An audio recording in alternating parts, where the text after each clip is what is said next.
Voilà. Du coup, bonjour à tous. Merci de nous avoir rejoints pour cette session sur connaître les bases de la réglementation commerciale et sanitaire de son produit fermier. Donc voilà, comme je vous disais, là c'est un webinaire qui va se dérouler pendant à peu près 1 heure sur un côté plutôt descendant et ensuite il y a un petit temps d'échange ensemble pour pouvoir répondre à vos questions. Euh, Du coup, ce webinaire, il s'intègre dans un ensemble de webinaires, donc il y en a 9 au total.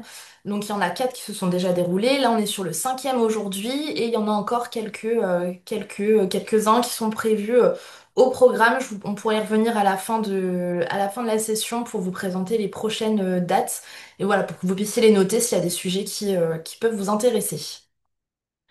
Donc aujourd'hui, au niveau du programme du webinaire, donc voilà, comme le nom l'indiquait hein, sur le titre du webinaire, on va voir dans un premier temps les bases de la réglementation commerciale. Ensuite, on va échanger sur les bases de la réglementation sanitaire, le temps de questions et voilà, un petit temps aussi de conclusion à la fin. Voilà, le mot base, il est important dans cette session parce que voilà, faut avoir conscience que tout ce qui va être réglementation commerciale et sanitaire sont des sujets qui sont assez vastes et que voilà, si on veut vraiment rentrer dans le détail, il faut à peu près 2 jours de formation sur ces sujets-là. Donc voilà, là l'idée c'est de vraiment pouvoir dépeindre de manière grosso modo de tout ce qu'il faut avoir en tête sur le commercial et sur le sanitaire. Et voilà, les points de vigilance vraiment avant de vous lancer dans l'activité ou au moment où vous êtes déjà en train de vous lancer, mais juste pour vraiment avoir toutes les bases. Je vois qu'il y a déjà une petite main levée. Est-ce qu'il y a une question? Juste, Camille, tu nous entends? Oui. Est-ce que tu peux mettre en plein écran? Alors, plein écran, plein écran. Vous voyez pas assez grand là, c'est ça?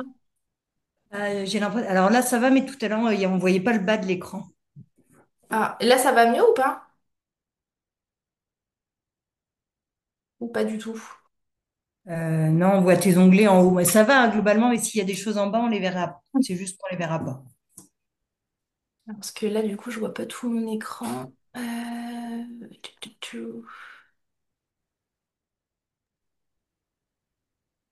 Ah, les petits soucis techniques.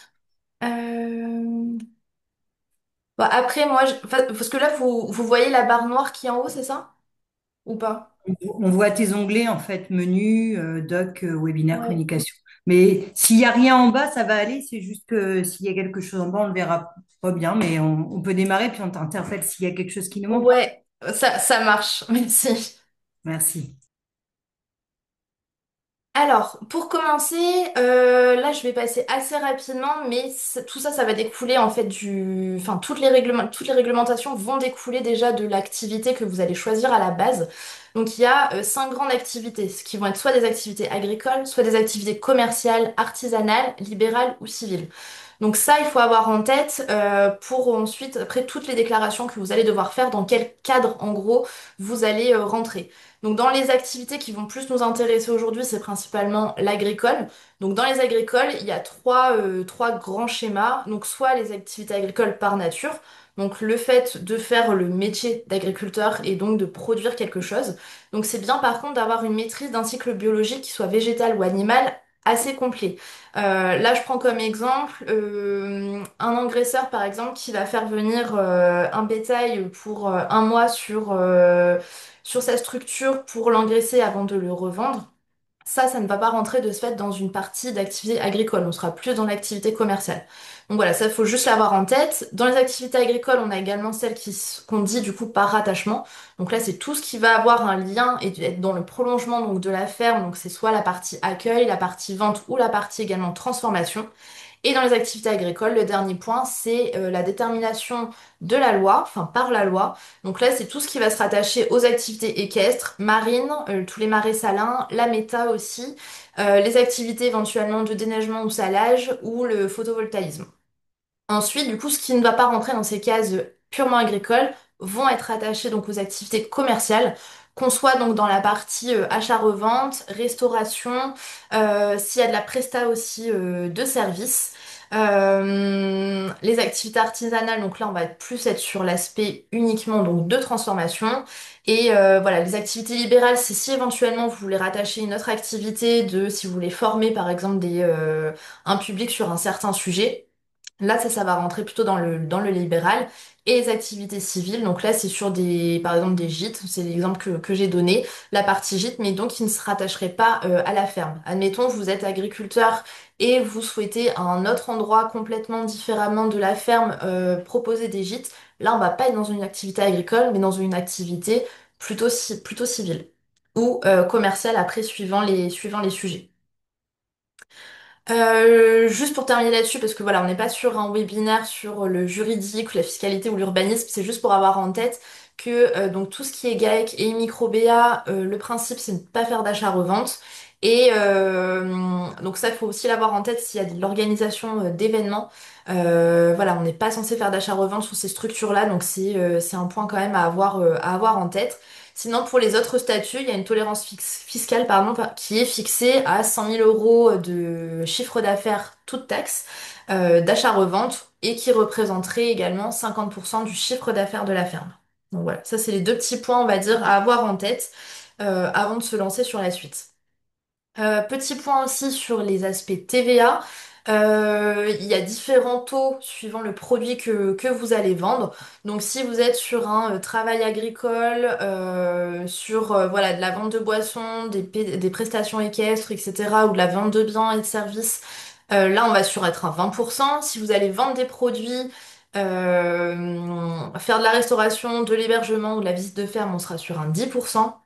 Les produits alimentaires à emporter, donc tous les produits qu'on va avoir dans des magasins, à la ferme ou des distributeurs automatiques, etc., on va être sur un 5,5%. Et la particularité des animaux vivants, donc boucherie et charcuterie principalement, là on va être sur un 2,1% au niveau taux TVA. Là, pareil, petit focus sur la TVA, sur qui va être, enfin, si vous êtes assujetti, qu'est-ce qu'il y a derrière, et si vous êtes non assujetti également, ce qu'il y a derrière. Donc voilà, si vous êtes assujetti, c'est, on va dire, le cas classique, facture de la TVA sur toutes vos ventes et toutes vos prestations. L'assujettissement se fait une fois par an. Il y a une déclaration annuelle à faire, et voilà, vous pouvez également déduire la TVA de vos achats et de vos investissements. Les personnes qui sont non assujetties, donc là, il y a pas de facturation de TVA, mais vous pouvez pas la déduire non plus. Et il y a un seuil de chiffre d'affaires et de remboursement forfaitaire vis-à-vis cette taxe-là. Donc voilà, ça c'était vraiment la petite parenthèse. Là, on va rentrer plus en profondeur sur notre sujet qui nous intéresse aujourd'hui. Donc dans un premier temps, donc réglementation commerciale. Et dans un premier temps, donc on va voir la réglementation qui est liée à la construction ou l'aménagement d'un local de vente. Donc l'aménagement va être régi par les règles d'urbanisme. Donc là, je vous ai mis un petit peu tous les dossiers, tous les documents qu'il faut avoir en tête et sur lesquels il faut se positionner avant de se lancer dans une activité qui va nécessiter donc une construction ou un aménagement en tout cas d'un local, qui soit de vente ou de visite. Et donc sur tout ça, c'est bien prendre attache avec les ayants droit, donc que ça soit la mairie, les communautés de communes, enfin voilà, tous les gens qui pourraient vraiment toucher à ça pour être bien au clair sur ce que vous allez pouvoir faire ou ne pas faire. Donc on va dire dans un premier temps, ça va être de se renseigner sur le plan local d'urbanisme ou le PLUI pour voir voilà ce qui est possible en tout cas sur votre structure. Ça peut être aussi intéressant donc de se renseigner sur la carte communale donc qui elle va définir donc les zones constructibles ou non. Donc si là vous êtes vraiment sur un aspect de construction. Il y a également un document qui peut être important sur le plan de sauvegarde et de mise en valeur. Donc ça c'est pour les secteurs qui sont sauvegardés. Donc pareil, vous êtes peut-être pas du tout concerné par ce point-là. Mais en tout cas, si vous l'êtes, pardon, essayez vraiment de consulter ce document-là en amont. Il y a également donc le SCOT, donc les schémas de cohérence territoriale, qui peuvent être importants et qui vont pouvoir limiter votre action derrière. Les commissions ensuite de préservation des espaces naturels, agricoles et forestiers, donc la CDPNAF, et les certificats d'urbanisme. Donc voilà, on va dire ça, c'est vraiment les documents à se renseigner du coup s'ils existent, voir du coup ce qui est faisable ou pas sur votre structure. Ensuite, au niveau aménagement, un point à avoir en tête, c'est donc tout ce qui va être réglementation ERP. Donc ERP, établissement recevant du public. Donc ça, c'est tous les bâtiments locaux ou enceintes en dur. Donc là, on parle vraiment de bâtiments construits qui vont accueillir des clients, excepté le personnel, plus d'une fois par an. Donc voilà, soit librement, soit moyennant tarif si c'est par exemple sur un schéma de visite de ferme ou quoi que ce soit. Donc là, et aussi donc la règle des ERP va s'appliquer sur du neuf ou de l'existant dans tous les cas. Au niveau de la réglementation ERP, ça va vraiment dépendre de la structure que vous avez. Donc si c'est un magasin de vente, il y aura des règles particulières. Si c'est un restaurant ou un bar, idem, il y aura d'autres règles.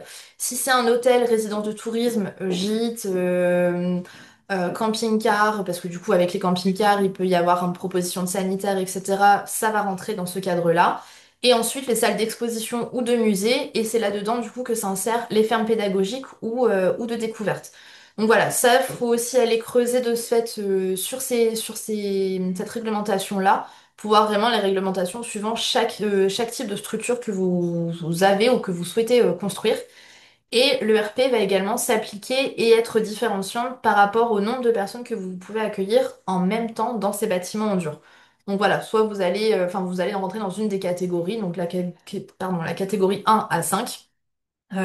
Et là, à chaque fois, donc, vous allez avoir des règles particulières vis-à-vis de ça. Sur la réglementation ERP, voilà un petit peu les points à avoir en tête pour être, on va dire, en règle. Donc sur les règles déjà d'accessibilité, donc qu'est-ce qui rentre dedans? Donc c'est le fait d'avoir un cheminement extérieur et une signalétique spécifique. Par exemple, si vous par exemple du parking jusqu'à l'entrée de votre bâtiment, il faut voilà un cheminement qui est particulier avec une couleur particulière et aussi parfois des textures particulières. Donc ça c'est à avoir en tête. Le fait de pouvoir stationner les véhicules à proximité et éventuellement aussi d'avoir donc une place de parking pour les personnes à mobilité réduite. D'avoir des conditions d'accès et d'accueil particulières. Il va y aussi avoir des règles au niveau de votre aménagement des locaux intérieurs et donc des sanitaires et du mobilier. La largeur des portes aussi, ça va être important de se renseigner là-dessus. La vitrophanie, donc c'est comment dire, je vais pas trouver le mot, les choses qu'on met du coup sur les vitres pour bien distinguer que c'est une vitre. Donc voilà, les petits dessins qu'on va pouvoir mettre, ou attention là il y a une porte, ou voilà des petits signaux parfois lumineux sur ça. Et donc aussi revêtement du sol et des parois qui vont être importantes. Donc ça, c'est vraiment sur la partie règles d'accessibilité. Ensuite, il va y avoir une partie sur les règles d'évacuation en cas d'incendie, donc qui sera importante sur chaque bâtiment que vous aurez et qui serait amené à être visité par un public extérieur. Il y a également donc les visites et contrôles, donc selon le type de RP, donc ce qu'on a vu juste avant, à prévoir, et ça sera en fonction aussi de l'activité que vous aurez. Et ensuite, donc, quand tout ça c'est fait, toutes les déclarations sont faites, vous avez des documents qui vont vous être délivrés. Et ça, c'est des documents à bien conserver si éventuellement à un moment vous êtes contrôlé. Donc, dans ces documents, on va retrouver l'attestation d'accessibilité, la maintenance du matériel, donc tout ce qui va être extincteur, alarme, les appareils de cuisson, le gaz, etc. La signalisation des cheminements d'évacuation, donc voilà, voir ce qui est bien prévu sur votre structure, et les matériaux également qui résistent au feu. J'ai fait juste un petit point sur les sanitaires. C'est pas quelque chose forcément qu'on pense tout le temps, mais dans la réglementation, ils sont obligatoires si les gens sont amenés à passer plus de 2 heures sur les lieux. Donc voilà, si vous prévoyez de faire, je sais pas moi, un restaurant à la ferme, enfin une ferme auberge ou quoi que ce soit, si les visites elles durent plus que 2 heures ou en tout cas ce qui est prévu dans votre idée, il faut prévoir des sanitaires pour le public. En termes de signalisation, donc ça pareil, ça rentre dans le cadre donc d'accès, enfin de la réglementation sur de l'aménagement. Il est possible bien évidemment pour vous de signaler et donc de faire votre communication par des panneaux signalétiques. Donc là, on en distingue trois sortes. Il y a les enseignes. Donc les enseignes, c'est les panneaux qui vont être directement mis sur votre bâtiment ou à l'entrée de votre ferme. Donc eux, ils sont soumis à autorisation. Parfois, il faut aussi faire attention, il faut se renseigner auprès de sa commune parce qu'il peut y avoir une taxe à payer annuellement sur un panneau, enfin sur une enseigne qui est directement sur votre ferme. Ensuite, on va distinguer les préenseignes. Donc, les préenseignes, c'est ce qui va annoncer qu'il y a votre structure dans X kilomètres ou dans X minutes. Donc voilà, ça c'est possible d'en mettre le long des routes, mais c'est soumis à dérogation selon votre département et pour une installation donc hors agglomération. Juste après, je vous montre rapidement les règles à avoir sur l'implantation des préenseignes. Donc les activités dérogatoires, on va retrouver tout ce qui va concerner le domaine agricole et la vente de produits à la ferme. Et les non dérogatoires, ça va être tout ce qui est chambre d'hôte, table d'hôte, gîte, etc. Ensuite, il y a également des signalisations qui peuvent être réalisées par votre commune. Donc ça, c'est la signalisation d'information, ce qu'on appelle locale. Donc c'est les petits panneaux que je vous ai mis juste ici pour illustrer. Donc ça, c'est soumis à autorisation de voirie. Ça peut être implanté soit en agglo, soit hors agglomération.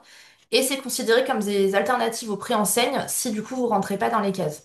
Donc si vous voulez faire une chambre d'hôte, en soi vous ne pouvez pas mettre de préenseigne, mais de ce fait vous pouvez voir avec la commune ou la personne, voilà, si c'est sur un territoire plus géré par la DDTM ou les coms de com, etc., plus voir comment vous pouvez bénéficier d'un petit panneau comme ça. Donc ça, c'est les règles sur la signalisation. Donc voilà, comme je vous disais, donc l'enseigne, c'est vraiment ce qui est implanté directement sur votre ferme, votre bâtiment, votre structure de manière plus générale. Donc il y aura des formes parfois ou des images qui seront imposées ou une taille, surtout une taille de préenseigne qui peut être imposée. Donc ça, c'est à savoir. Et en termes de préenseigne, voilà, on peut pas les implanter partout. Il faut que ça soit à minimum 5 mètres Enfin, il faut le 5 mètres minimum depuis la route pour pouvoir l'implanter. À 5 kilomètres maximum de votre structure. Et voilà, que les dimensions de ce panneau-là ne dépassent pas les 1,5 m sur 1 mètre au maximum. Aussi, en termes de fléchage, etc., il y a aussi des règles à connaître là-dessus parce que l'idée, c'est de ne pas créer d'accidents sur la route si le regard est trop attiré par une enseigne, enfin par une pré-enseigne, pardon.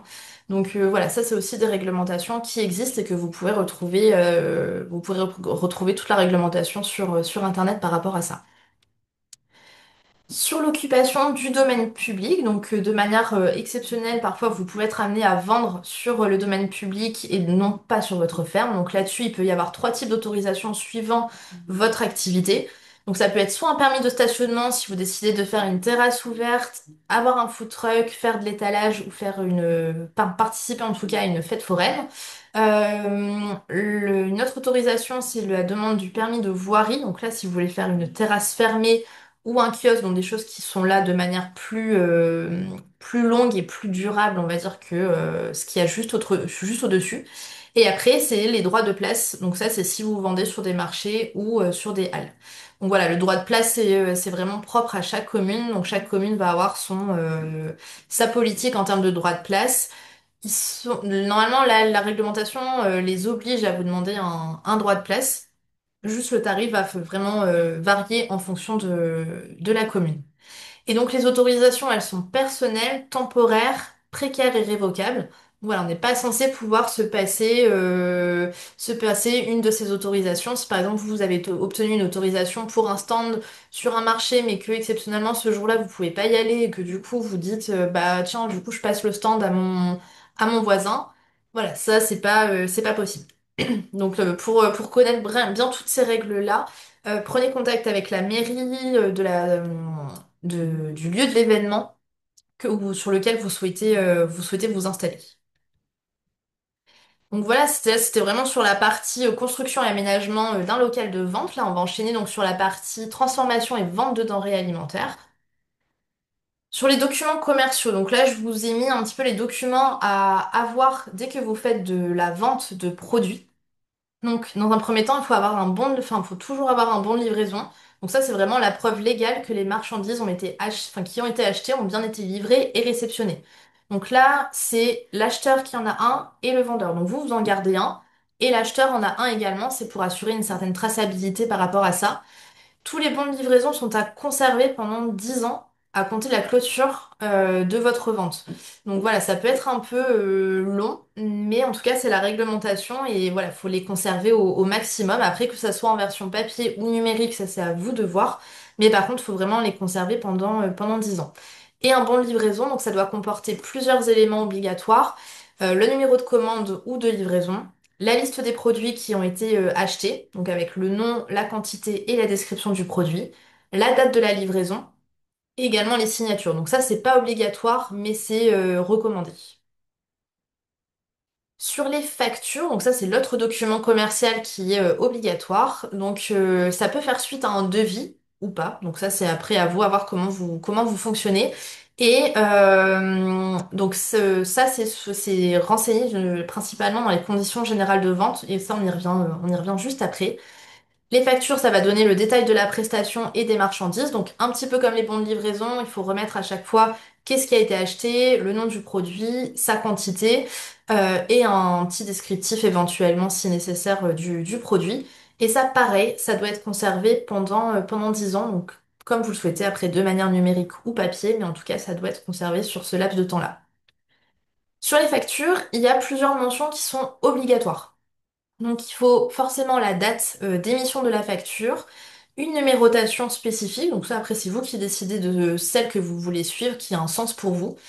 La date de la vente et de la prestation, ou de la prestation pardon, du service, l'identité de l'acheteur, mais également l'identité du vendeur, le numéro du bon de commande et du devis si vous en avez fait un au préalable. Le numéro également d'identification TVA si vous en avez un et si vous êtes assujetti à la TVA. Et ça, ce qui est obligatoire, c'est pour des factures qui seraient supérieures à 150 euros. La désignation du produit, le détail des quantités et des prix unitaires. Le prix à chaque fois, donc pour chaque produit, le prix unitaire hors TVA. Avec éventuellement si voilà enfin vous avez une majoration de prix en fonction de frais de livraison, d'emballage ou autre, faut le préciser aussi donc sur la facture. Éventuellement également les réductions de prix si vous faites un rabais, une remise, tout ça ça doit être stipulé sur la facture. Le taux de TVA et la somme aussi totale bien évidemment avec le montant hors taxe ou TTC. Ou aussi, vous pouvez renseigner net de taxes si vous êtes non assujetti à la TVA. Et le dernier document commercial qui est obligatoire, enfin, non, qui n'est pas obligatoire du coup, mais qui est important d'avoir en tête quand on fait une vente de produits ou de prestations, c'est les tickets de caisse. Donc voilà, comme c'est stipulé, la remise des tickets de caisse, elle est plus obligatoire maintenant depuis presque 2 ans. Vous pouvez encore en imprimer. Souvent, on le laisse du coup au choix du client. Et donc le ticket de caisse, il doit également comporter plusieurs informations, donc vos coordonnées, la désignation pardon, des produits qui sont achetés, la quantité des produits, leur prix et également la date et l'heure de l'achat. Ensuite, un petit focus sur les balances. Donc, toutes les personnes, tous les professionnels qui sont amenés à vendre un produit au poids sont obligés d'avoir une balance. Donc voilà, il y a trois types de balances. On va avoir des balances qui seront pour des poids inférieurs à 30 kilos et d'autres qui auront une portée supérieure à 30 kilos. Et juste, ça va différencier en termes de fréquence de contrôle. Donc pour les inférieurs à 30 kilos, vous voyez, on scinde entre les produits qui sont déjà emballés et les produits qu'on va emballer en face du client. Donc pour les produits qui sont préemballés, le contrôle est à faire une fois par an, donc par un organisme agréé. Donc qui vous décerne après un petit timbre fiscal, enfin pas, non, pardon, qui vous donne un petit timbre fiscal là qu'on voit juste ici, la petite étiquette verte. Donc voilà, ça va faire une fois tous les ans pour les balances de produits préemballés et une fois tous les 2 ans pour les produits que vous emballez en face du client. Donc voilà, parce qu'on estime de ce fait, quand le client est en face, il peut aussi lui-même vérifier le poids en gros qui est pesé. Donc c'est pour ça qu'il y a ce petit laps de temps qui est accordé. Et donc le petit timbre fiscal qui vous est donné une fois que le contrôle a été fait par un organisme agréé, donc qui est à poser sur votre balance. Et ça là-dessus, faites vraiment attention parce qu'il y a quand même pas mal de contrôles par rapport à ça. Et voilà, donc tout ce qu'il y a à faire au niveau de la balance, ça va être de réaliser la tare, de bien vérifier sa stabilité et de pouvoir lire facilement la quantité délivrée si c'est le client qui ne pèse pas lui-même son produit. Donc voilà par rapport à ça sur les balances. Ensuite, un petit focus sur les caisses enregistreuses. Donc sur les caisses, donc voilà, la caisse enregistreuse, c'est vraiment le principe d'enregistrer les actes d'achat avec une sortie d'un ticket. Euh, Il y a une règle qui est passée il y a pas très longtemps, c'était en 2018, où maintenant si vous utilisez pardon, un logiciel de caisse, il doit répondre au ce qu'ils appellent le ISCA, donc il doit être inaltérable, sécurisé, doit permettre la conservation et l'archivage des données. Donc ça, on va dire, c'est une des règles maintenant pour les caisses enregistreuses depuis bah ouais, 7 ans maintenant. Et donc, qui est concerné par ça? Ça va être donc tous les professionnels, en fait, qui seront assujettis à la TVA, mais non assujettis également à la TVA, mais qui utilisent un logiciel de caisse. Donc, le principe d'une caisse enregistreuse, ça va être de calculer les montants en direct, d'imprimer les tickets de caisse et d'avoir une commande d'ouverture et de fermeture du tiroir caisse selon les boutons qu'on va pouvoir actionner. Sur les caisses enregistreuses, donc vous n'êtes pas obligé d'en avoir. Ça, c'est quand même à avoir en tête. Vous n'êtes pas obligé d'avoir une caisse enregistreuse. C'est juste si vous avez une caisse enregistreuse, vous êtes obligé qu'elle réponde aux règles juste avant et donc elle a été agréée au préalable. Par contre, vous devez avoir une caisse enregistreuse si vous avez des paiements par carte bancaire. Voilà, ça c'est la règle. Par contre, si vos clients ne vous payent que en espèces ou par chèque, là c'est pas forcément nécessaire. Et si du coup vous n'avez pas de caisse enregistreuse, là par contre il vous faut un livre de vente que là vous allez faire de manière manuelle si vous préférez. Sachant que depuis quelque temps le fichier on va dire type Excel il est plus autorisé parce qu'il est trop modifiable trop facilement. Donc voilà, on peut plus faire juste sa comptabilité sur un document Excel par rapport aux ventes qu'on va pouvoir faire. Il faut vraiment un logiciel plus agréé, tout simplement. Et donc, si vous avez une caisse enregistreuse agréée, donc il y a une certification à avoir tous les 2 ans. Donc pareil, il faut faire appel à un organisme pour ça. Et ensuite, vous n'avez pas forcément d'obligation de certification si vous vendez uniquement en B2B, donc de professionnel à professionnel. Là, c'est pas obligatoire. Et si, pareil, vos ventes sont exclusivement exonérées de TVA. Mais admettons, vous avez une activité où il y a une partie qui est exonérée de TVA et une autre partie où vous n'êtes pas exonéré de TVA. Là, vous pouvez pas vous dire que vous n'avez pas besoin de certification. Hmm. Donc voilà sur ça. Ensuite, sur l'étiquetage, je vais passer assez rapidement parce qu'en fait, si vous avez bien vu au tout début, quand je vous ai présenté la liste des prochains webinaires, il y en a un qui sera spécifique là-dessus. Donc voilà, là, je vais passer assez vite sur la partie étiquetage, juste à avoir en tête quelques mentions obligatoires. Donc il y a des mentions obligatoires et des mentions qu'on va appeler valorisantes. Donc sur les obligatoires, il va y avoir le dénomination de vente la dénomination de vente, la liste des ingrédients qui seront par ordre décroissant en termes de volume du produit. Faut faire apparaître les allergènes et préciser également le pourcentage des ingrédients quand il fait partie de la dénomination de la vente. La quantité et également la DLC ou la DDM. Et aussi, donc ça, je ne sais pas si vous avez été tenu informé là-dessus, mais donc c'est aussi tout ce qui va concerner l'infoterie. Donc l'infoterie, c'est la petite image que je vous ai mis ici, donc c'est le Triman, mais également avec chaque composant de l'emballage, dire dans quelle poubelle il pourrait aller. Donc voilà, ça c'est important de le mettre, enfin c'est important et c'est obligatoire aujourd'hui de renseigner cette information sur vos produits pour les produits préemballés. Et du coup, c'est aussi nécessaire donc maintenant d'adhérer à un éco-organisme. Donc voilà, les éco-organismes, il y en a 3 aujourd'hui, donc c'est nécessaire d'y adhérer pour que vous puissiez générer vos petites infoteries. Donc voilà, ça c'est quelques mentions obligatoires, il y en a d'autres, mais comme je vous ai dit, on pourrait y revenir sur le prochain webinaire. Et après, dans les mentions valorisantes, là c'est plus pour vraiment valoriser votre produit. Donc c'est éventuellement mentionner que c'est un produit de montagne ou un produit de pays, ou la mention fermier qui aujourd'hui n'a pas forcément de règles sur le terme fermier. Mais voilà, c'est quelque chose en tout cas qui peut ajouter une plus-value à votre produit que vous pouvez enfin, renseigner en tout cas sur vos étiquettes. Avant aussi de valider enfin, d'imprimer vos étiquettes parce que ça peut avoir un coût non négligeable, il est important de les faire valider par enfin, par la DDPP, pardon, pour être sûr qu'elles sont bien conformes et pour vous éviter des petits soucis s'il y a d'éventuels contrôles. Sur l'affichage des prix, donc il est obligatoire. Sur les produits qui sont vendus au détail, donc il y a un prix à la pièce pour les produits qui sont vendus à la pièce et un prix au kilo ou au 100 grammes suivant le type de produit. Et aussi donc le prix est à renseigner en toute taxe.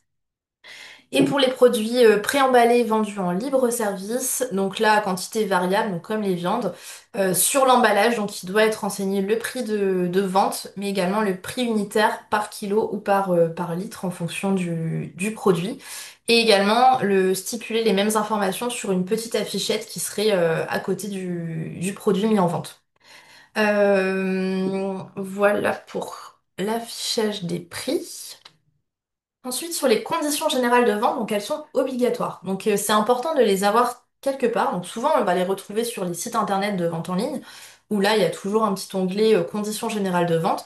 On n'y pense pas forcément quand on vend les produits en direct, mais c'est important de les avoir. Au moins de les avoir derrière votre caisse si vous avez un magasin ou quoi que ce soit, c'est nécessaire. Donc elles sont obligatoires, elles permettent d'encadrer et de protéger les relations entre le vendeur et l'acheteur. Ça permet aussi d'assurer la transparence entre vos clients et vous. Elles sont affichées sur place sur un site internet ou à remettre aussi aux clients s'ils le demandent. Et en tout cas, les informations à renseigner sur ces conditions générales de vente, c'est le règlement, comment est-ce qu'il peut s'effectuer, les retards de paiement, les conditions de vente, si aussi vous avez des retours éventuels de produits, comment ça se passe, les garanties légales de conformité et garanties des vices cachés, et enfin, du coup, votre nom et vos coordonnées pour pouvoir vous recontacter si problème il y a. Sur la médiation de la consommation, donc ça c'est pas forcément une information qui a été très ébruitée, mais c'est obligatoire depuis le 1er janvier 2016. Il est pour tous les professionnels en fait qui ont une activité en direct avec un consommateur final, il est obligatoire de d'adhérer à un organisme de médiation de la consommation. Donc ça, c'est en fait pour gérer les éventuels litiges qu'il pourrait y avoir avec un client.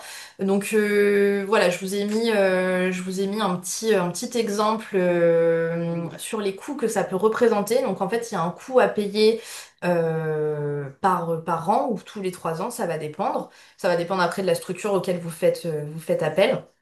Donc il y a une adhésion à faire et ensuite il y a un coût à payer si un litige se présente. Donc ça pareil, c'est à mentionner donc sur le ticket de caisse et sur vos conditions générales de vente.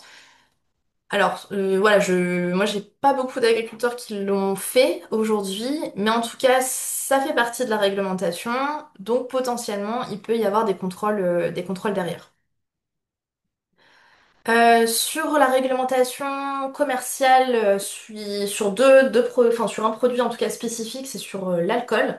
Voilà, comme vous devez le savoir, sur le niveau de l'alcool, il y a plusieurs groupes. Alors, je refaisais le détail juste après de quelle boisson rentre dans quel groupe. Mais par rapport à ça, en fait, il y a plusieurs informations à avoir en tête. Si vous souhaitez vendre de l'alcool sur votre structure, il faut vous assurer, voilà, de pouvoir avoir la bonne licence et d'être du coup en règle par rapport à ça. Donc là-dessus, vous retrouvez voilà sur le petit tableau les différentes démarches à suivre si vous souhaitez vendre de l'alcool. Après, si vous souhaitez vendre sans licence, c'est possible aussi, mais sur vraiment des cas très particuliers. Donc, si vous organisez un événement exceptionnel, par exemple, si vous organisez une porte ouverte à la ferme, ou je sais pas moi, une journée vraiment événementielle et qui se reproduit pas tout le temps, voilà, c'est possible de vendre. Il faut juste donc une autorisation municipale à ce moment-là. Et par contre, vous pourrez vendre que les groupes de boissons entre un et 3. Donc voilà, si on y revient juste là, donc un et 3, c'est tout ce qui va être forcément sans alcool, et les boissons fermentées et non distillées, tout ce qui va être vin, bière, cidre, crème de cassis, etc. Donc avec des degrés qui sont inférieurs pour la plupart du temps à 18 degrés. La petite réglementation aussi à avoir en tête là-dessus, si vous vendez de l'alcool sur votre structure, il est important et obligatoire de proposer à la vente également des éthylotests.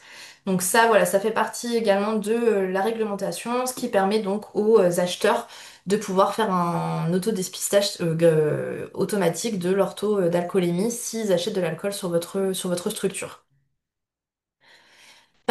Voilà pour ça. Et ensuite, un autre produit qui a quelques spécificités, c'est les œufs. Donc, vous pouvez évidemment, vendre vos œufs. Il y a juste des règles à connaître par rapport à ça.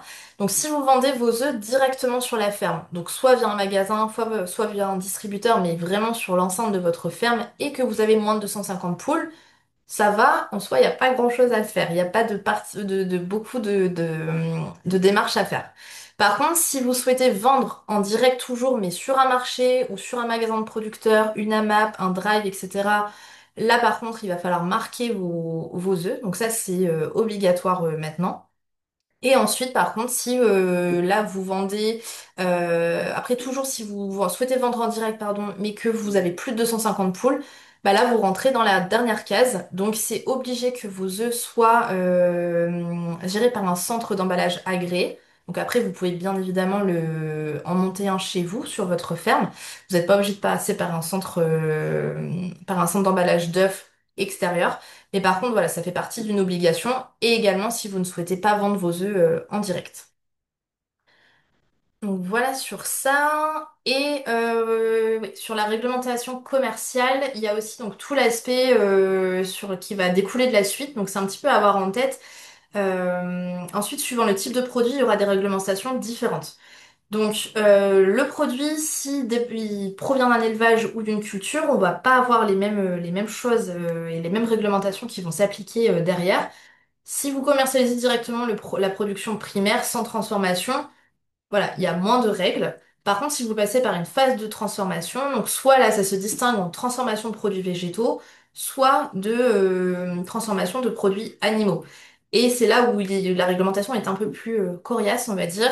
Sur les réglementations de produits animaux, là, il y aura trois cas différents. Donc, soit le cas de remise directe, soit le cas de remise indirecte mais locale, ou soit le cas de remise indirecte ou directe mais à des commerces de détail. Là, je refaisais un petit focus pour qu'on soit d'accord sur la définition de la vente directe ou de la vente indirecte. Donc, vente directe, c'est bien la vente directement au consommateur final. Donc, c'est le client qui vient chez vous acheter de l'alimentation pour lui et qui va ensuite le consommer chez lui. Donc, ça, c'est vraiment la vente directe. Après, tout ce qui sera vente indirecte, c'est, admettons, un restaurateur qui vient acheter vos produits pour les revendre à ses clients dans son restaurant, ou s'il fait de la vente à emporter, ou dans une cantine scolaire. Voilà, ça c'est de la vente indirecte. Et c'est aussi de la vente indirecte sur des magasins enfin si voilà vous remettez vos produits sur un magasin ou quoi que ce soit, et qu'après c'est le consommateur final qui achète ce produit-là, là on est également sur de la remise indirecte. Ouais, bah ça c'était juste la définition, hein, la définition des différentes remises. Voilà, on peut passer là-dessus parce qu'après voilà, on va embarquer sur le paquet hygiène où là c'est aussi un petit peu coriace, mais l'idée c'est pas de vous faire peur. Donc le paquet hygiène, ce qu'on appelle ça communément paquet hygiène, c'est donc l'ensemble de la réglementation européenne qui va être relative à l'hygiène des aliments. Donc là-dessus, il y a 5 règlements. Et vous, ceux qui vous concernent principalement, ce sont les trois premiers. Et donc, on va y revenir juste après. Donc, le premier règlement, c'est le 178 de 2002, qui a le petit nom de Food Law. Et donc, lui, il a 5 principes. Donc, c'est le principe de recours, de transparence, de précaution, d'innocuité et de responsabilité du producteur. Donc, ça, c'est vraiment le règlement qui encadre tous ces aspects-là. Et vous, derrière ça, il y a 3 obligations à respecter. Donc, c'est l'obligation de traçabilité, de retrait et de rappel et d'information des services de contrôle. À savoir que pour respecter ces règlements-là, vous avez une obligation de résultat, mais vous avez le choix des moyens. Et ces choix de moyens sont à justifier. Donc admettons si on vous dit il faut être, comment dire, voilà, vous avez une obligation de retrait ou de rappel. En soi, vous faites comme vous voulez, mais il faut juste que vos produits puissent être vraiment retirés de la vente si nécessaire et rappelés si nécessaire. Donc voilà, ça c'est vous qui choisissez après comment vous souhaitez mettre les choses en place, mais par contre, il y a vraiment l'obligation de résultat qui est cadrée par la loi. Le deuxième règlement, donc ça c'est sur les produits tant animaux que végétaux, donc c'est le règlement 852-2004. Donc ça c'est vraiment sur la partie pure hygiène et HACCP principalement. Donc ça va être l'obligation d'enregistrement auprès des services de la DDPP, de respecter les donc BPH, c'est les bonnes pratiques d'hygiène, et d'utiliser les GBPH, donc les guides de bonnes pratiques d'hygiène. Obligation également de mettre en place les principes d'HACCP et de vous former aux principes d'HACCP et des bonnes pratiques d'hygiène. Donc ça, c'est vraiment pour tous les professionnels de l'alimentation qui ne commercialiseraient pas uniquement des produits primaires. Donc voilà, dès que vous faites de la transformation, vous êtes obligé de respecter ce règlement-là. Et le troisième qui peut vous intéresser, c'est le règlement 853-2004. Donc là, c'est uniquement pour les denrées alimentaires d'origine animale ou animale. Donc c'est là où on va avoir cette notion d'agrément. Donc voilà, l'agrément, c'est la petite estampille qu'on peut vous donner dans ce cas-là. Et donc c'est une fois que vous avez donc cet agrément-là, vous pouvez donc apposer cette estampille sanitaire sur vos différents emballages. Et donc, pour toutes les activités qui sont concernées par le paquet hygiène, donc par toutes celles que je vous ai présentées dès lors qu'il y a de la transformation et surtout sur les produits animaux, vous avez donc aujourd'hui, depuis quelques années, c'est pas si vieux que ça, hein, mais depuis 2 3 ans je crois, et maintenant il y a un guichet unique où vous pouvez aller faire toutes vos déclarations directement sur la plateforme. Donc c'est formalité-entreprise.gouv.fr. Sur les statuts sanitaires, et donc la réglementation sanitaire va donc s'appliquer à de la transfo, et donc comme je vous l'ai dit juste avant, ça va vraiment dépendre de votre circuit de commercialisation, mais également des volumes de produits. Et donc par rapport à ça, il y a trois statuts différents.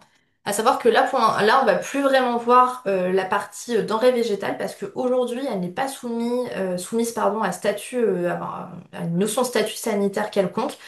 Mais c'est quand même dans les tuyaux que ça va peut-être pas durer. Donc voilà, si vous faites de la transformation ou vous vendez des produits végétaux, j'ai envie de dire profitez qu'il n'y ait pas encore trop de réglementation parce que voilà, c'est quand même dans les tuyaux que les choses vont potentiellement changer dans pas trop longtemps. Sinon, donc voilà, sur les statuts sanitaires, donc comme je vous disais, les végétaux sont moins concernés. Donc que vous fassiez de la vente directe ou indirecte, ça sera globalement la même chose. Vous n'êtes pas soumis à un agrément sanitaire particulier. Juste, si vous avez des végétaux non transformés, bah, il faut respecter les règles d'hygiène et le registre phyto. Et si vos végétaux sont transformés, donc là, il faut faire une déclaration auprès de la DDPP, avoir un plan de maîtrise sanitaire et respecter les limites en termes de résidus pesticides. Le PMS, on y revient juste après, c'est le plan de maîtrise sanitaire. Voilà.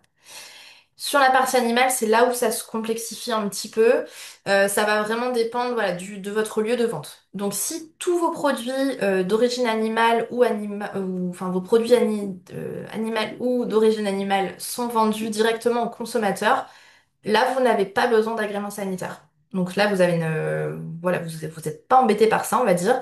Les seules démarches à faire, c'est donc la déclaration des TPP, le registre d'élevage et la mise en place d'un plan de maîtrise sanitaire. Par contre, si vos produits sont d'origine animale et que vous vendez une partie de ces produits à des commerces qui sont dans un rayon de 80 km, donc là, vous avez une dérogation à l'agrément. Donc en soi, vous seriez soumis à l'agrément, mais il y a une dérogation parce que vous respectez le principe de localité. Et donc là, les seules démarches à faire, c'est donc de déclarer à la DTPP votre activité de vente de produits animaux et de respecter le plafond des quantités de vente. Donc ça, je vais vous le présenter juste après. Et la dernière case par rapport à ça, par rapport aux produits d'origine animale, c'est donc les produits qui vont être vendus au détail et en dehors de ce cercle de 80 km. Donc là, par contre, vous serez soumis à l'agrément et donc là, il y a donc une demande enfin un dossier en tout cas à déposer pour faire votre demande d'agrément. Et c'est là où vous allez obtenir votre estampille sanitaire.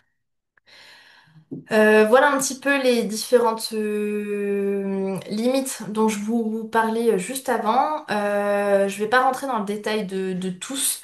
Dans tous les cas, le webinaire est enregistré, donc vous pouvez le retrouver sur la chaîne YouTube du CIVAM à Louville. Voilà, pour éventuellement faire une capture d'écran à ce moment-là, ça sera possible pour vous. Voilà pour ça. Et il veut plus me descendre. Voilà. Donc en résumé, parce que j'ai conscience que c'est pas forcément simple,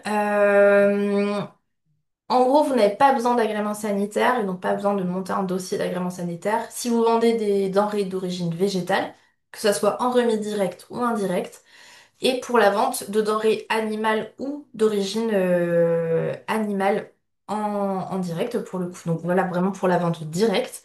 Et par contre, il y a un agrément sanitaire qui est obligatoire pour la vente indirecte de denrées animales ou d'origine animale, mais vous avez une dérogation possible si vous vendez dans un rayon de 80 km autour de la ferme. Voilà pour ça. Et ensuite, par contre, il n'y va pas y avoir, il y a quelques produits qui vont quand même être spécifiques. Il n'y aura pas de dérogation à l'agrément pour les produits viande hachée, pour les œufs et les produits à base d'œufs coquilles ou de lait cru. Voilà, ça c'est important à avoir en tête parce que eux, vraiment, dans tous les cas, si vous vendez ce type de produit, que vous vendiez à 80 km ou pas, ce sera nécessaire de faire une demande d'agrément. Voilà pour la partie vraiment réglementation commerciale et le début, les prémices de la réglementation sanitaire. Et là maintenant, je vais embarquer sur la partie sanitaire. Bon, je vois l'heure, je pense qu'on va dépasser un petit peu le 35-40 que je m'étais fixé à la base, mais au moins comme ça vous aurez toutes les bases et qu'on pourra creuser éventuellement dans un deuxième temps. Sur la réglementation sanitaire, toutes les règles qui sont mises en place, c'est pour limiter le danger. Donc au final, qu'est-ce qu'un danger? C'est tout ce qui va constituer une menace, un risque pour quelqu'un ou quelque chose. Et donc il y a quatre grandes familles de dangers, notamment sur l'alimentaire. Donc il y a les dangers qui seront biologiques, les dangers chimiques, les dangers physiques et également les allergènes. Donc voilà, c'est un petit peu là-dessus que va se baser votre guide de bonnes pratiques d'hygiène pour éviter en fait d'être trop confronté à ces dangers, enfin de ces quatre familles de dangers. Sur les allergènes, voilà, je vous ai remis la liste ici. Donc ça, c'est les allergènes à avoir en tête, donc les allergènes alimentaires. Donc il y en a 14. Donc voilà, c'est ceux à avoir en tête, c'est ceux que vous devez stipuler aussi sur votre étiquetage, s'il y a présence de ces produits-là ou risque de présence de ces produits-là ou trace de ces produits-là. Voilà, ça, ce sont vraiment les catégories de produits à avoir bien en tête pour pouvoir les mentionner sur vos étiquetages. Sur les bonnes pratiques d'hygiène, il y a plusieurs points à maîtriser. Donc c'est, dans un premier temps, l'hygiène du personnel, la maîtrise des températures, le stockage des produits, le nettoyage et la désinfection, les autocontrôles et la traçabilité.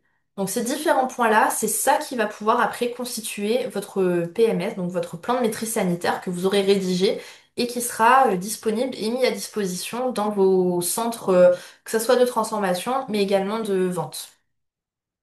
Donc on va revenir un petit peu en détail sur chacun de ces points. Donc sur l'hygiène du personnel, voilà, là c'était juste des petites boîtes de pétri qui avaient été faites. Bon, celles-là je les ai prises sur Internet, mais sinon on en avait fait aussi lors d'une formation hygiène. Donc c'est un petit peu pour vous montrer à quel point on a des bactéries sur nous alors qu'on est propre hein, en soi. Par exemple, voilà, sur les cheveux, bah, il y a quand même pas mal de bactéries qui peuvent se développer sur les cheveux.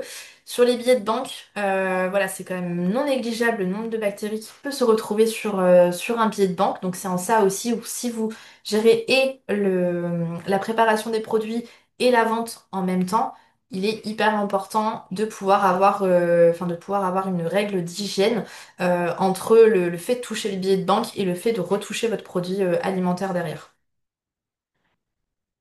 Sur les mains, là aussi des petites boîtes de pétri pour montrer le développement de bactéries. Et donc voilà, la première c'est vraiment s'il n'y a pas eu de lavage de mains. Donc voilà un petit peu tout ce qu'on peut avoir sur nos mains en termes de bactéries. Avec un lavage au savon classique, hein, pas bactéricide, rien du tout, un lavage classique, c'est mieux, mais il reste quand même des bactéries. Et celui d'après, c'est avec une solution hydroalcoolique. Donc c'est voilà pour montrer aussi à quel point l'utilisation d'un bon produit est aussi important pour limiter les défaillances, on va dire, au niveau de l'hygiène. Au niveau de l'hygiène, donc il y a plusieurs hygiènes du personnel, en tout cas il y a plusieurs catégories. Donc c'est déjà tout ce qui va concerner le lavage des mains, comme je vous le disais juste avant. Donc pareil pour limiter, c'est avec d'avoir les ongles coupés courts, de ne pas avoir de vernis, pas de résine, des mains sans bijoux parce que pareil les bijoux c'est un nid à bactéries et de se les laver très régulièrement. Et au niveau du matériel et des fournitures à avoir à disposition, c'est donc un lave-main à commande non manuelle. Donc souvent c'est avec les petites commandes qu'on a au niveau des jambes. Donc ça, c'est voilà quelque chose qui va bien. Ou alors quelque chose où on passe juste les mains en dessous et l'eau, ça déclenche la sortie de l'eau. Donc ça, voilà, ça c'est plutôt, c'est ce qui est en tout cas recommandé.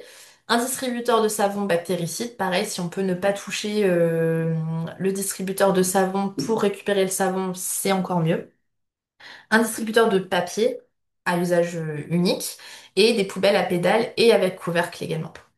Donc ça, on va dire, c'est les règles à avoir en tête sur le lavage des mains.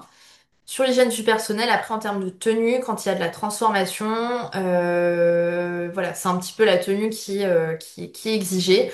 Donc de porter une charlotte donc pour limiter les cheveux, de porter un masque, une blouse fermée, un tablier ou une salopette de travail également, mais qui sont dédiés à la partie de transformation ou de vente, de porter des gants et d'avoir également des chaussures de sécurité. Après, sur l'hygiène du personnel, c'est aussi avoir un personnel en bonne santé. Donc, s'il y a des maladies bénignes, voilà, rhume, angine ou autre, c'est port d'un masque suffit dans ces cas-là. S'il y a des blessures, là, c'est nécessaire d'avoir des pansements étanches et un gant au-dessus donc du pansement. S'il y a une infection gastro-intestinale et que, il y a une manipulation des denrées alimentaires habituellement, là, c'est fortement pas recommandé. Et pareil, donc s'il y a des plaies infectées, des panaries, des abcès, j'en passe, et des meilleurs, là pareil, la manipulation des denrées alimentaires n'est pas recommandée dans ces conditions-là. Voilà, donc après l'hygiène du personnel, je vous avais parlé donc de la maîtrise des températures. Donc vous avez le devoir en tant que producteur de denrées alimentaires, donc de maîtriser la chaîne du froid. Donc là ça va bon, là en l'occurrence j'ai mis abattage jusqu'à la commercialisation des denrées, mais c'est juste à partir du moment où vous récupérez votre produit primaire jusqu'à la commercialisation de vos denrées alimentaires. C'est à vous de maîtriser la chaîne du froid pour les produits en tout cas qui le demandent. Et votre rôle également, c'est donc d'éviter que les germes qui sont présents ne puissent se développer jusqu'à un niveau, en tout cas, qui serait délétère pour le consommateur. Sur le contrôle des températures, il y a plusieurs manières de faire. Donc déjà, obligatoirement, tous les jours, c'est faire un contrôle visuel de vos frigos, vos chambres froides en l'occurrence, pour voir déjà l'aspect esthétique et visuel de vos produits. Et si vous avez des chambres froides, il est souvent recommandé d'avoir un deuxième thermomètre. Donc il y en a déjà un à l'extérieur la plupart du temps, donc là qui est l'affichage, donc ce qu'on appelle digital.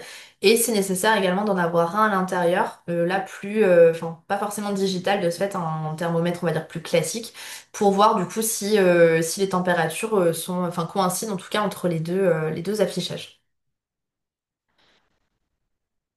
Sur les températures, il peut être également, alors c'est pas forcément obligatoire sur tout, mais voilà, il y a quelques règles en tout cas sur l'enregistrement des températures. Donc là, on va distinguer si on est sur du froid positif ou du froid négatif. Donc si on est sur un frigo froid positif, là l'enregistrement n'est pas obligatoire. Par contre, s'il y a des non-conformités, là ça va être obligatoire pour vous de noter et de conserver toutes les mesures correctives que vous aurez apportées sur votre matériel. Sur le froid négatif, par contre, vous êtes obligé d'être équipé d'un enregistreur, pardon, de température, sauf pour les structures de froid qui sont inférieures à 10 mètres cubes. Et pareil, par rapport au froid positif, vous êtes obligé d'enregistrer les non-conformités et comment vous les avez gérées. Ensuite, sur la maîtrise des températures, donc pareil, si à un moment vous avez une rupture de la chaîne du froid, donc il y a des mesures correctives qui sont prévues pour gérer les produits.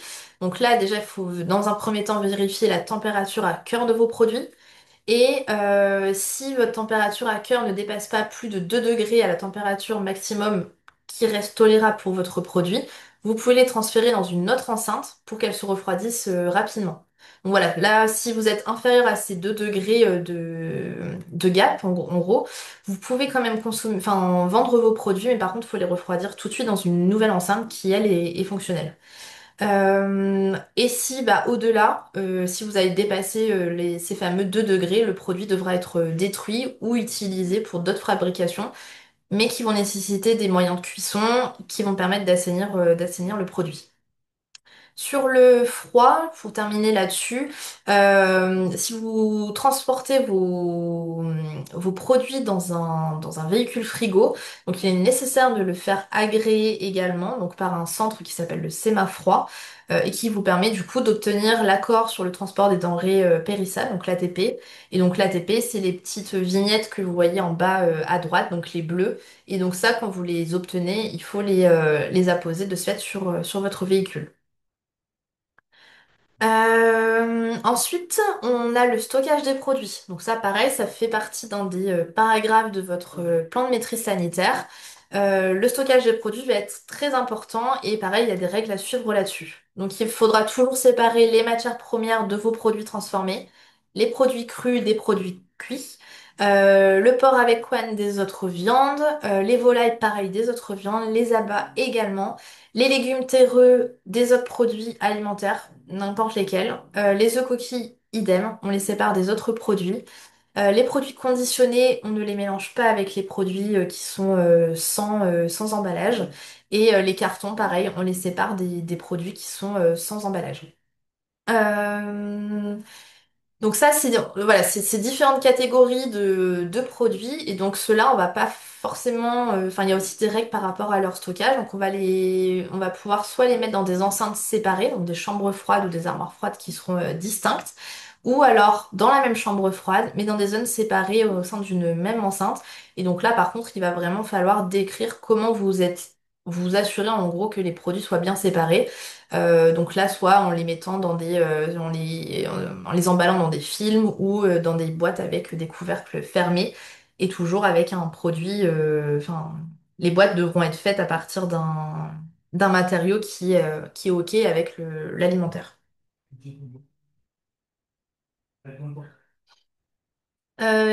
Pareil, sur le stockage des produits, quelques petits points de vigilance. Donc, sur les étagères, on place toujours les produits les plus sensibles en haut, donc le plus loin du sol. On n'entrepose pas de caisses, de seaux ou de cartons à même le sol, donc avec des produits alimentaires à l'intérieur. Une des règles, c'est de refermer hermétiquement les conditionnements après ouverture, ou s'il vous reste un petit peu, c'est de le remettre du coup dans une autre boîte en conservant bien les étiquettes de la boîte initiale et en indiquant donc la date d'ouverture du produit. Il va falloir également couvrir les denrées alimentaires pendant le stockage, éliminer les emballages externes que vous aurez achetés à l'extérieur. Comme ça, quand vous les placez dans votre chambre froide, vous pouvez les mettre dans des contenants propres avec toujours un matériau qui est OK pour le contact avec des produits alimentaires. C'est aussi nécessaire d'identifier tous les produits. Donc les boîtes où il n'y a rien marqué dessus, c'est pas possible. Voilà, faut bien stipuler à chaque fois ce que vous allez avoir à l'intérieur. Et bien évidemment, c'est faire attention au transport. Donc toutes ces règles qui s'appliquent en fait sur vos chambres froides en dur chez vous, c'est aussi applicable pour le transport.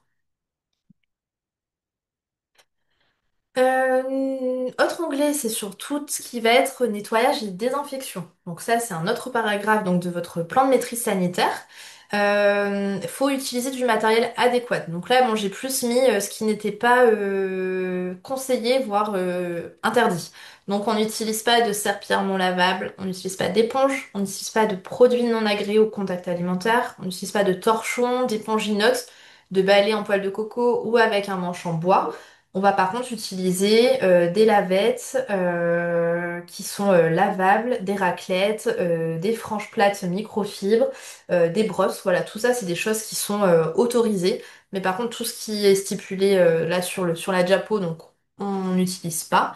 Et on utilise par contre des produits nettoyants détergents et des désinfectants qui sont également agréés au contact alimentaire. Donc il va falloir respecter les étapes du nettoyage et de la désinfection. Donc ça pareil, c'est un plan à suivre pour dire bon bah je transforme tel produit, comment je nettoie et je désinfecte après mes surfaces, mes ustensiles, etc.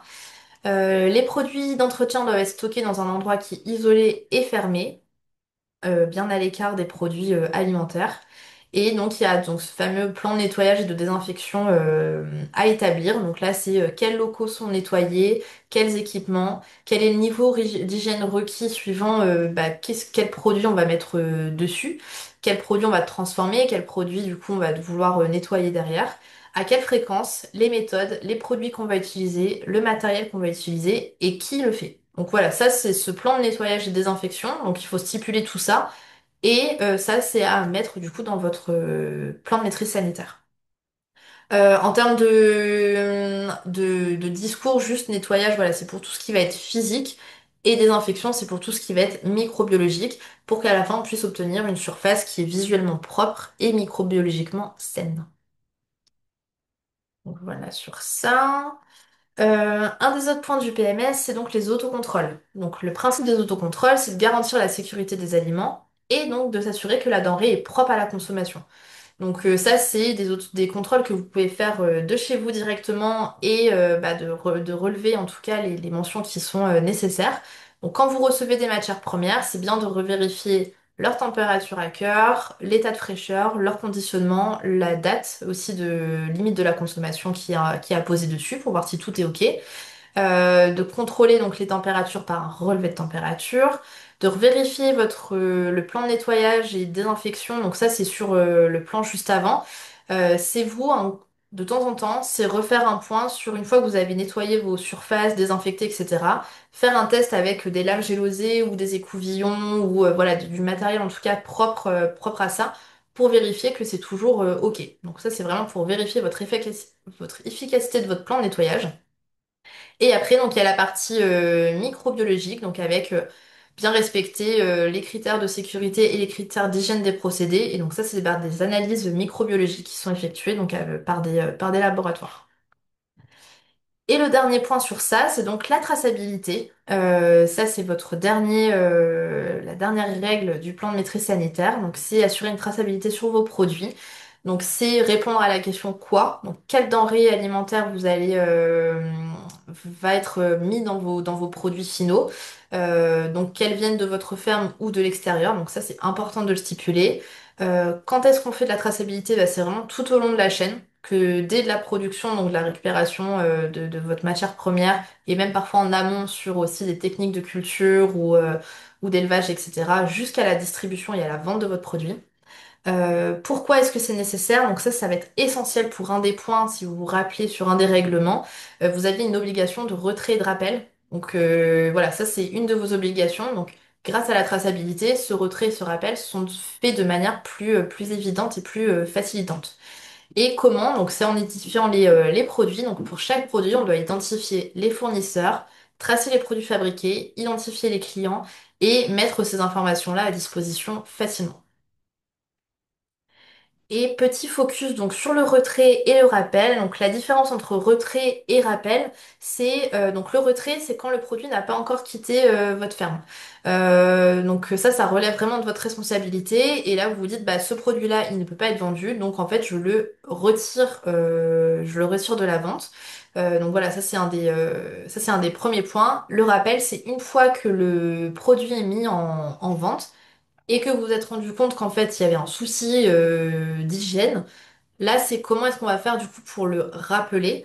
Donc là il y a deux moyens de communication qui sont possibles. Donc c'est déjà l'obligation c'est d'afficher dans les lieux de vente où donc ce produit-là a été vendu une petite affiche qui stipule que ce produit a été rappelé et ça vous avez l'obligation de le faire pendant au moins 15 jours après la date de rappel.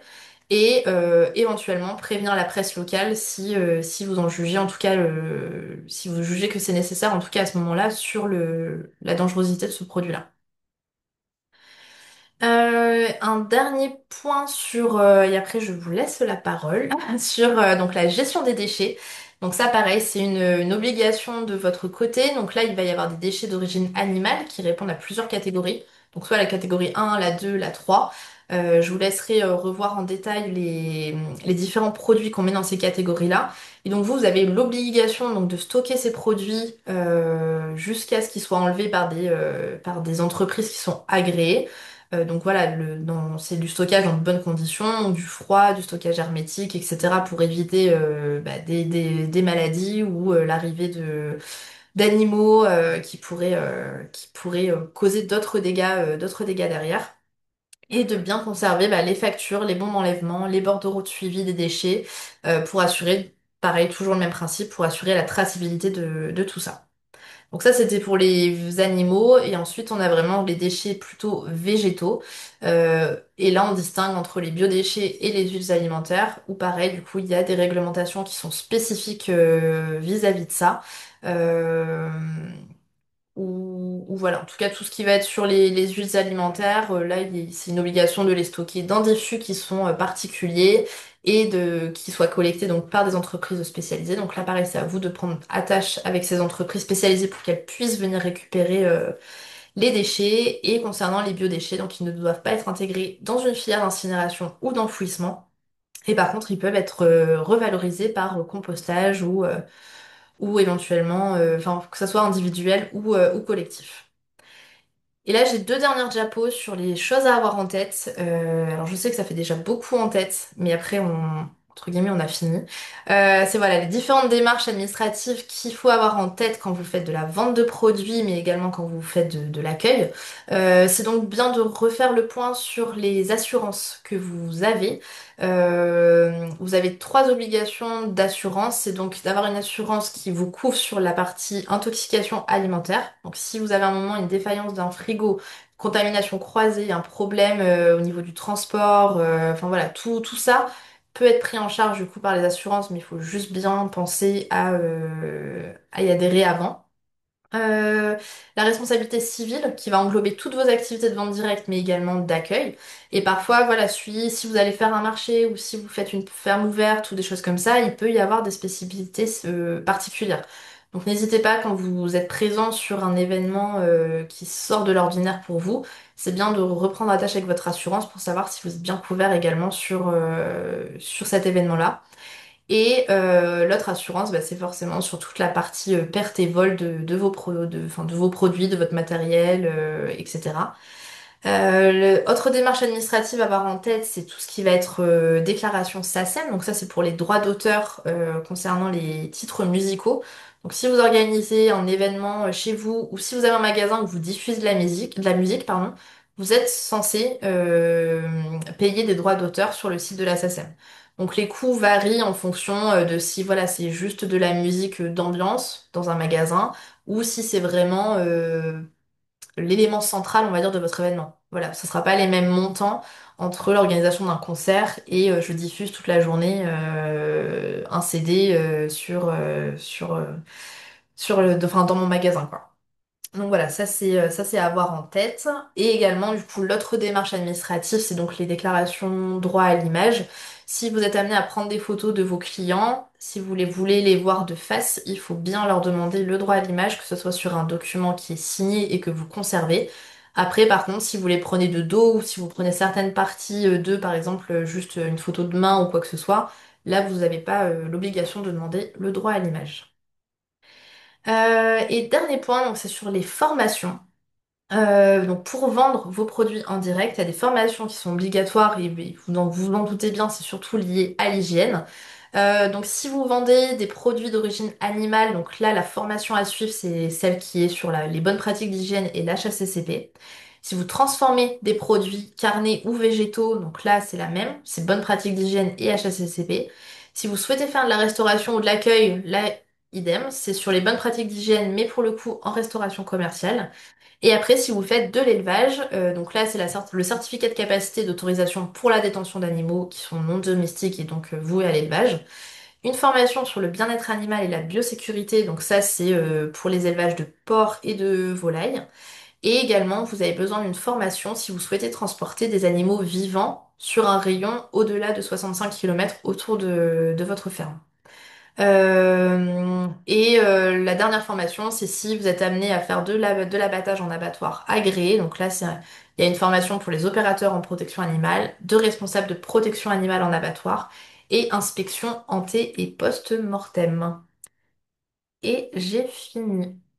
Voilà, donc je vous remercie. Alors je me doute que ça fait beaucoup d'informations, alors peut-être que vous en aviez déjà pas mal en tête.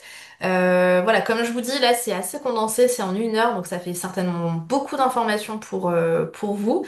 L'idée c'est pas non plus de vous faire peur et de vous dire oh, du coup je vais pas me lancer ou quoi que ce soit. Non, c'est juste de pouvoir avoir en tête un petit peu toutes les règles et tous les points de vigilance à avoir pour pouvoir vous lancer plus sereinement. Et je vois que Cécile a déjà levé la main. J'ai juste une question, je pense que la réponse est la même. Quand on a parlé de l'étiquetage, Ouais. il y a le petit logo Infoterie à mettre sur l'étiquette. Oui. Quand on souhaite faire de l'emballage en verre avec une consigne dessus, il faut mettre quand même le logo tri. Alors, il me semble pas que l'infoterie soit obligatoire sur le verre. Il me semble, c'est une bonne question, mais il me semble pas. Parce que du coup, je vois pas où est-ce qu'on la poserait. Bah si, sur l'étiquette. Si, pardon, Oui, si sur c'est l'étiquette, obligatoire. ouais. Ouais, non, Mais si c'est obligatoire aussi, il faut juste du coup spécifier. Après, de toute façon, quand vous agréez, enfin quand vous adhérez, pardon, à un des organismes qui va vous faire vos emballages, en fait, eux, ils vont pouvoir vous générer directement vos étiquettes infoterie. Et du coup, ils vous diront tout de suite, vous dites, bah voilà, mon produit, il sera dans tel support, dans tel emballage. Et du coup, voilà, générez-moi les étiquettes liées à ça, quoi. alors, sauf que moi, j'ai un fournisseur de bouteilles en verre qui est en Italie, Ouais, pour l'instant en tout cas, et mon fabricant d'étiquettes, c'est un local, donc enfin. Et en plus, mon organisme certificateur bio m'a demandé de faire valider les étiquettes par eux avant de les émettre. ouais. Donc, du coup, je sais pas enfin, le logoterie, je sais pas qui peut me fournir ça. Les bouteilles, ça fait déjà 2 ans qu'elles sont là. Bah ça, du coup, c'est un des organismes. Alors, bien sûr, je vais avoir un trou de mémoire sur les organismes qu'il y a. Il y a Adelph. Parce ils sont trois organismes. Attendez, je vais en même temps sur Internet pour revoir le nom des différents organismes parce que là, j'ai un trou de mémoire. Quel que soit le type d'emballage, il faut faire les logoteries par un organisme certifié de toute façon, un des trois. Ouais, aujourd'hui, dès qu'il y a une production d'un emballage qui est dit ménager, il y a cette obligation-là. Ok. Alors, organisme, infoterie.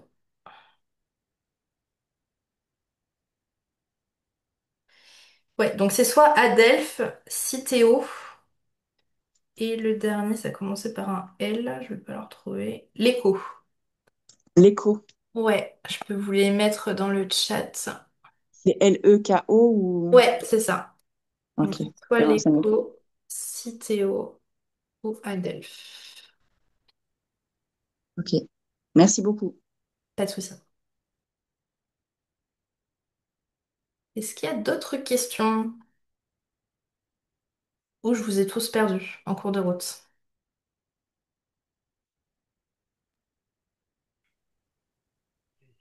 C'était tout clair pour tout le monde du coup?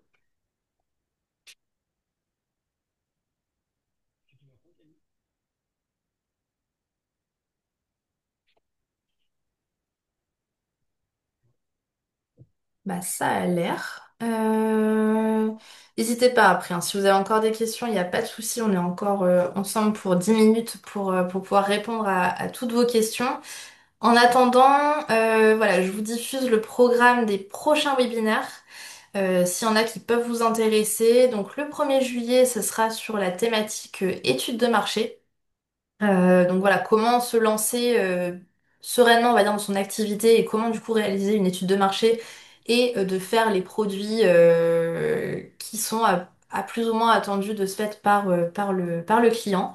Le 25 septembre, on sera sur calculer son prix de revient. Donc comment bien fixer son prix pour aussi en vivre dignement et en ayant bien considéré toutes les charges et tous les achats derrière. Le 29 septembre, donc celle que je vous ai fait un petit peu de teasing tout à l'heure, donc sur la partie étiquetage des produits. Et le 4 novembre, donc c'est également calculer ses prix de revient, mais du coup c'est fait par un autre organisme. Alors je vois qu'il y a... Oui, Camille, tu m'entends? Oui, Oui, c'est Sylvain, avec Virginie.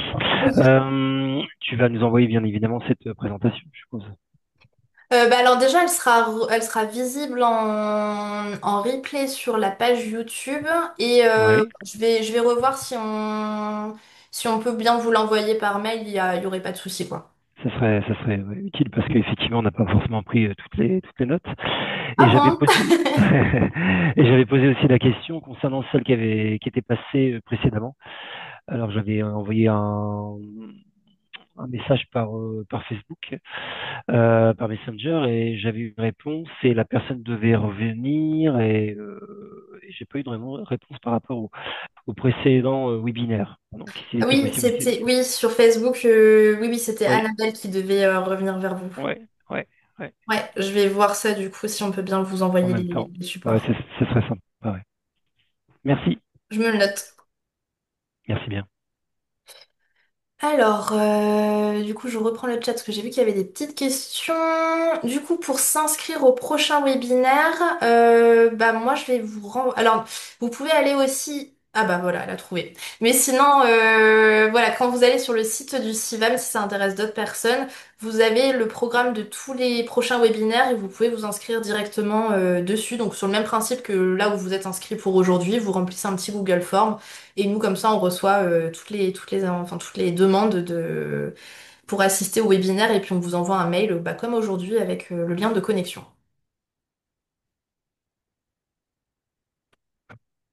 Donc, enfin voilà, est-ce que ce webinaire aussi vous a été utile? Est-ce que ça vous éclaire un petit peu? Est-ce que ça vous complexifie encore plus la tâche? Ou voilà, on va voir un petit peu votre retour aussi vis-à-vis de la réglementation qui n'est pas toujours très très simple.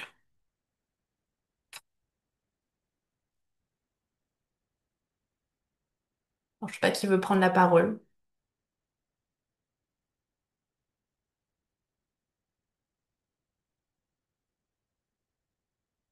Je vais m'inquiéter du coup si personne ne parle, je me dis que c'est que personne n'a compris. Ben, si tu m'entends, Camille, oui, effectivement, c'est utile, mais ça complexifie la question d'hygiène et tout le reste, hein, d'étiquetage. Et puis, je pense qu'il y a eu des ajouts au fur et à mesure du temps sur les légalités. Donc, oui, Ouais. c'est très utile, mais ça donne pas forcément envie de se lancer, hein, c'est sûr. Bah, c'est vrai que voilà, tout ce qui est en lien avec l'alimentaire, c'est hyper régulé aujourd'hui. Oui, Alors pour des bonnes raisons, mine de rien. Voilà, pour assurer l'hygiène et une certaine sécurité aux consommateurs. Mais bien c'est sûr. sûr que voilà, c'est assez lourd et les réglementations peuvent assez rapidement changer. Donc c'est pour ça qu'on essaye voilà, de vous donner aussi l'information dès qu'on peut l'avoir. Parce qu'il y a des choses qui peuvent changer assez rapidement.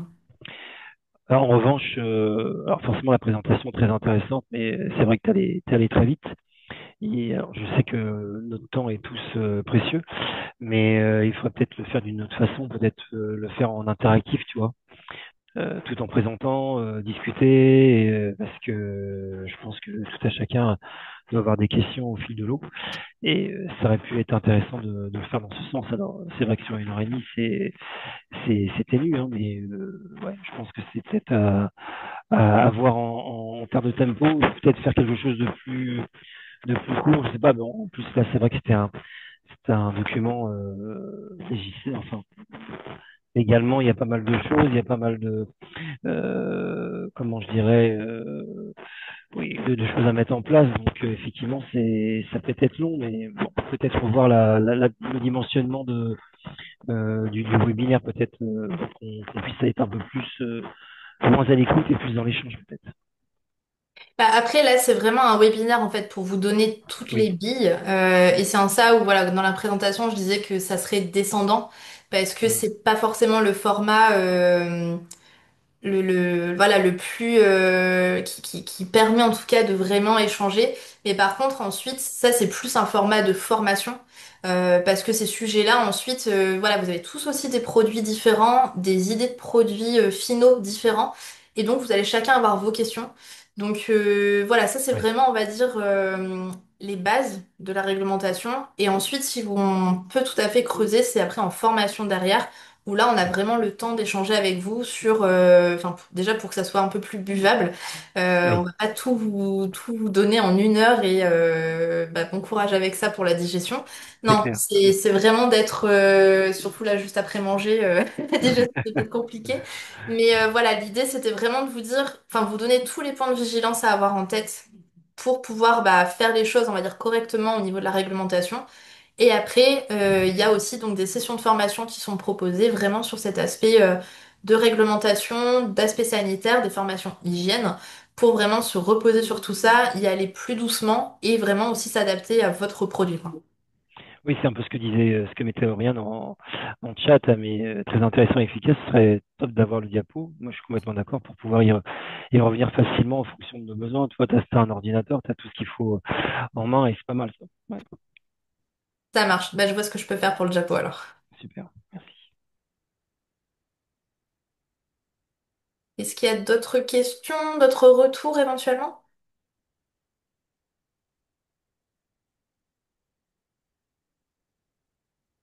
Ou si c'est OK pour vous, je regarde si dans le chat il y avait d'autres choses. Oui, je comprends que c'est stressant de voir autant de réglementations sur tout ça. Après, voilà, c'est, on va dire, ce sont les réglementations françaises surtout qui encadrent en tout cas toutes ces ventes et toutes ces activités d'accueil. Donc voilà, elles ont le mérite d'exister. Éventuellement, il y a des contrôles. Du coup, c'est surtout pour ça en fait qu'on vous présente aussi toutes les choses. C'est parce que potentiellement vous pouvez être contrôlé sur ces différents points.